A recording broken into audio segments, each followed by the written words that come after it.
Okay, to you women, right? So I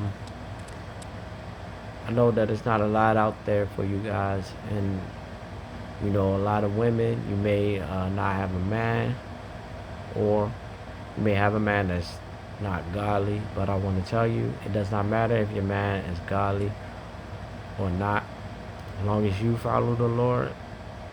Okay, that's what you need to do. And I'm gonna teach you how you can follow the Lord as a woman, because a woman cannot follow the Lord the same as a man. Okay, so the first thing that you need to know is not to seek attention with your looks. The world has been deceived to tell women to seek their men by the way that they look, and that's not it.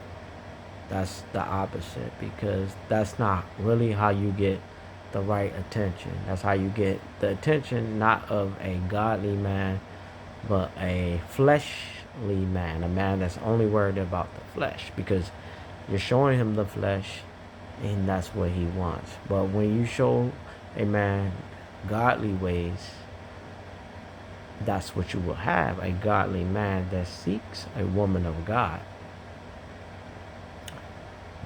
How can you seek a godly man if you're not doing godly things? And what is to be godly of a woman is to be silent, really. To be silent, and, not to be out there trying to teach a man and show a man what he should or should not do. Okay, but you are a teacher. You teach the younger women. You teach the younger women of what they should do. And you show them not to be fleshly, but to be godly. And what's godly? Love, helping, right? Always helping and always being a servant. Even us as men, we have to be servants. So it's no different. It's just that things have to be in order when it comes to our women. Now, women have to understand that they have to serve the man, right? And we as men, we serve God. Okay? Also, you teach the children, the women, the young ladies, teach them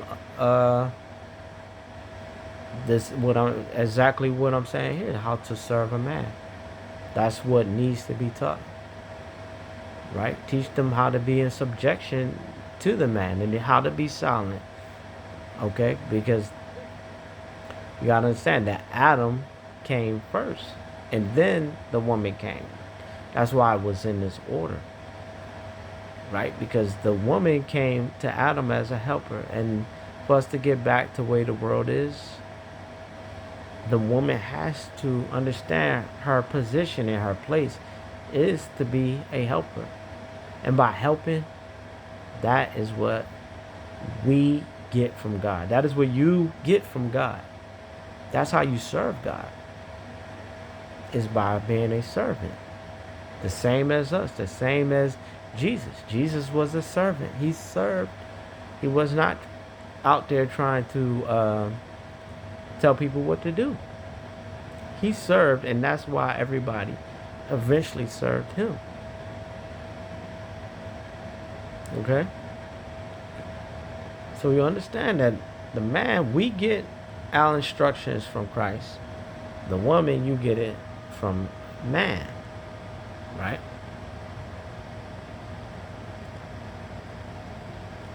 Also, it's not just a husband that you can get it from. You also get it from children through your childbearing. If you, bear men children, but not just fleshly. Well, it is actually, because nothing has to do with the flesh. It's all spiritual. So you can bear children spiritually. The woman that bear children spiritually shall have more children than the fleshly, earthly woman. Right?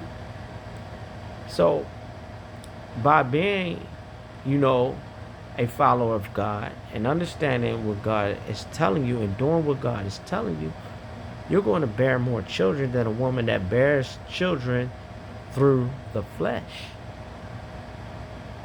Okay? And that's a big driver for us to get onto the kingdom. Because that's why Adam needed the woman. We need you women. You are our helpers. We can't do it without you. Okay, a lot of us men, we try to put on that pride and, well, I don't need her, but we do. We need you. Okay? A woman that lives as a widow is honorable, but a woman that lives in her pleasure is dead while she's alive.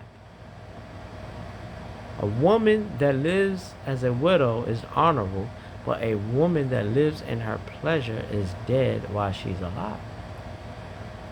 And I said that twice, just to make that statement, because that's what we cannot do. Can't live in our pleasure. Okay? As a widow, as a woman that does not have a man, you have to live in hopes to seek a godly man. See, whatever you do in this world, doesn't matter what you do it for God. If you're working at the job, find out why you're working and know that, and have the reason for God. Say, I'm working so eventually I can do this for God. If you're seeking a man, okay, not just for your own pleasure, right? You don't want to work, like I said, you don't want to work and it's just, I want to buy a new TV, or I want to, no, have a reason for God, for the kingdom. And when you're finding a man, you don't want to just find a man just to have sex with and then that's it, because you're just, looking for a good night out. No, have it for God. Have it for the kingdom. So that you can have a godly man. All right? If not, you're dead. If you're not doing it for God, you're dead. You're dead to the kingdom. You're alive to the world, but you're dead to the kingdom. Okay? And women, don't be out there, don't spread vain gossip, about, just things that really don't matter. That's what vanity is. It's things that have nothing to do with God, just gossiping. Be about marrying, having children, whether they're earthly, but mostly spiritual children, as I explained before. And pay no attention to people who are trying to deceive you. There's going to be a lot of people that try to tell you otherwise. They're going to try to tell you what to do, as this world is. The world tells you to have earthly children, have an earthly husband, and all this stuff. That keeps you away from God. Keeps you just in a house by yourself, not teaching or helping nobody. Don't pay attention to the deceiver. And then when you're doing opposite of that, you got a lot of people that's going to be against you. They're going to talk trash about you. You might not be, but you're a godly woman. You're not sleeping around, but because you're out here, doing a lot of things, helping the children, helping people, you're going to have people that's going to tell you, say that you're a whore or whatever, all kinds of, mean things. Don't pay attention to the deceiver. Okay, pay attention to God. Whatever you do it for God. And I promise you, the kingdom of heaven is at hand. God bless. Amen.